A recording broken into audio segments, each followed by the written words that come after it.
Hello friends, welcome to Dharapuram GM cooking.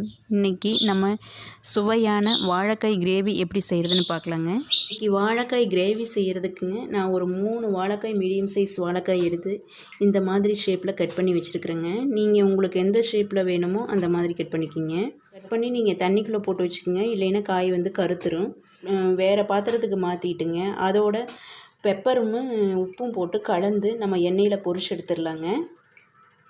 இந்த பாருங்கள், நான் இந்த ஸ்பூனில் ஒரு 2 ஸ்பூன் பெப்பர் பொடி ஆட் பண்ணிக்கிறேங்க. இதோட 2 ஸ்பூன் ஆட் பண்ணிட்டேங்க. பாருங்கள், இந்த அளவுக்கு மட்டும் நான் உப்பு ஆட் பண்ணிக்கிறேங்க. ஆட் பண்ணிவிட்டு நம்ம நல்லா மிக்ஸ் பண்ணி விட்டுக்கலாங்க. கையிலேயே கூட கலந்து விட்டுக்கலாம். பாருங்கள், பெப்பர் பொடி நல்லா பெப்பரும் உப்பையும் போட்டு நல்லா வாழைக்காயில் கலந்துட்டுனேங்க. இதை நம்ம இப்போ எண்ணெயில் பொரிச்சு எடுத்துடலாங்க. நம்ம இந்த மாதிரி வாழைக்காயை எண்ணெயில் பொரிச்சு எடுத்து கிரேவியில் சேர்க்கும்போது காயோட சுவை நல்லா கூடுதலாக இருக்குங்க. அதுக்காக தான் நம்ம எண்ணெயில் பொரிச்சு எடுக்க போகிறோம். நம்ம இப்போ ஸ்டவ் ஆன் பண்ணி கடாயில் எண்ணெய் ஊற்றிக்கலாங்க.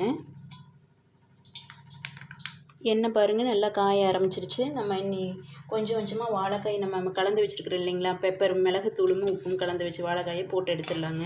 தூரமாக நின்று போட்டுக்கோங்க, ஏன்னா கண்ணில் தெரிக்க வாய்ப்பு இருக்குதுங்க.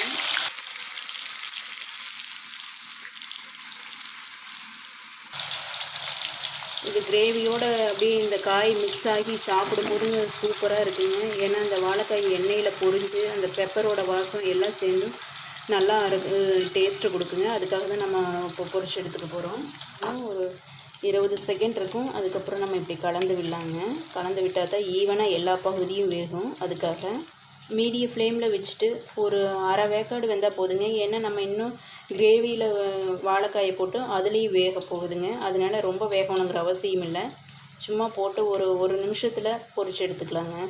பாருங்கள், இந்த மாதிரியே எல்லா வாழைக்காயும் பொரிச்சு எடுத்து நம்ம வச்சுக்கலாம். கடாயில் கொஞ்சம் எண்ணெய் ஆட் பண்ணிக்கலாங்க. எண்ணெய் காஞ்சோடனே நம்ம கடுகு ஆட் பண்ணிக்கலாம். பட்டை 2-3 துண்டு ஆட் பண்ணிக்கலாங்க.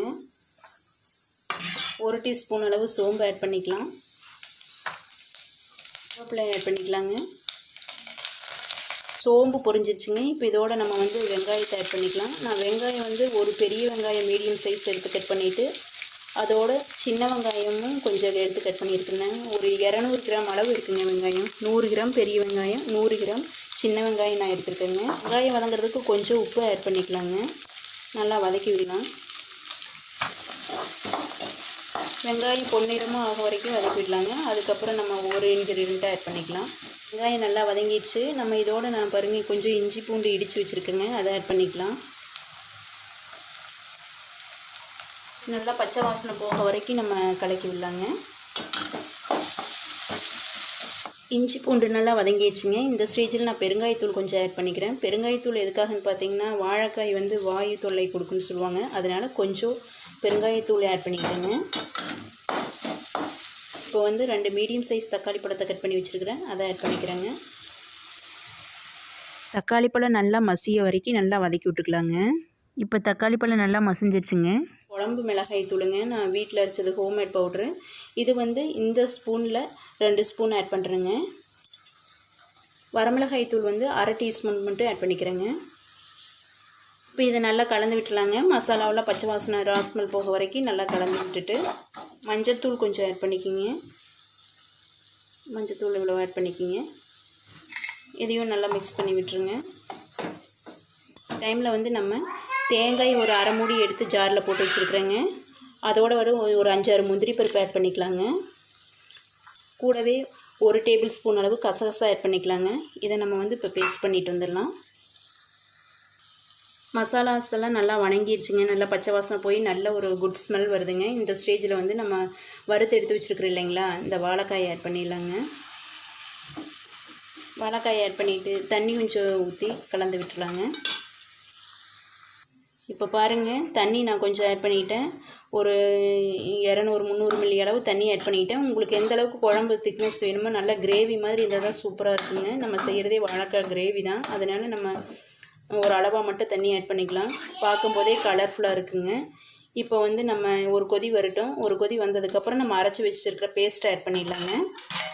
குழம்பு இப்போ நல்லா கொதிச்சிட்ருக்குங்க. இந்த ஸ்டேஜில் கொஞ்சம் மட்டும் உப்பு ஆட் பண்ணிடலாம். நம்ம ஆல்ரெடி வந்து தக்காளி பழம் வதங்கும் போது ஆட் பண்ணியிருக்கிறோம், வாழைக்காய் பொரிக்கும் போது ஆட் பண்ணியிருக்கிறோம். அதனால் கொஞ்சமாக மட்டும் ஆட் பண்ணிக்கோங்க. இப்போ நம்ம அரைச்சி பேஸ்ட் பண்ணி வச்சுருக்கிறேன் அந்த தேங்காய், முந்திரி இது எல்லாம் ஊற்றிடலாங்க. கசகசா அந்த பேஸ்ட்டும் ஆட் பண்ணிடலாங்க. மிக்ஸி ஜாரில் இருக்கிறதையும் கலந்து ஊற்றிடலாங்க. தண்ணி ஊற்றி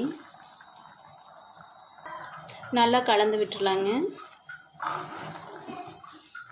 பாருங்கள், பார்க்கும்போதே சாப்பிடணும்னு தோணுது. அந்தளவுக்கு பார்த்தா கறி குழம்பு மாதிரியே வாசமாகவும் இருக்குங்க. பார்க்குறதுக்கு அந்த மாதிரி தான் இருக்குது. ருசியும் அந்த மாதிரி நல்லா இருக்குங்க. இது சாப்பாட்டோடு சேர்த்து சாப்பிட்லாம். டிஃபன் ஐட்டத்துக்கும் நல்லா இருக்குங்க. இட்லி, தோசை, சப்பாத்திக்கும் சேர்த்து சாப்பிட்டா சூப்பராக இருக்குங்க. இன்னொரு 5 நிமிஷம் நம்ம கொதிக்க விட்டால் போதுங்க. அதிக நேரம் தேவையில்லை. ஏன்னா வாழைக்காய் ஆல்ரெடி பொரிச்சு எடுத்தது. நம்ம இந்த கிரேவியோடு மட்டும் மிக்ஸ் ஆனால் போதுங்க. இந்த அளவுக்கு இருந்ததுன்னா போதும். ரொம்ப தண்ணியாட்ட வேண்டாங்க. 5 நிமிஷம் கொதிக்கும்போது கரெக்டாகிடும். நம்ம 5 நிமிஷம் கழித்து பார்க்கலாங்க. இப்போ பாருங்கள், கரெக்டாக கொதிச்சிருச்சுங்க. ஒரு 5 நிமிஷம் ஆயிடுச்சு. எண்ணெயெல்லாம் பிரிஞ்சு வந்து பார்க்கவே சூப்பராக இருக்குது. இப்போ நம்ம மேலே கொத்தமல்லி தழை தூவி இறக்கிடலாங்க. சூப்பரான வாழைக்காய் கிரேவி ரெடி ஆயிடுச்சுங்க. நீங்களும் செஞ்சு பாருங்கள். உங்களுக்கு இந்த வீடியோ பிடிச்சிருந்துச்சு அப்படின்னா லைக் பண்ணுங்கள், ஷேர் பண்ணுங்கள், கமெண்ட் பண்ணுங்கள். மறக்காமல் நம்ம சேனலை சப்ஸ்கிரைப் பண்ணிவிட்டு பக்கத்தில் இருக்கிற பெல் பட்டனை அழுத்திக்கிங்க.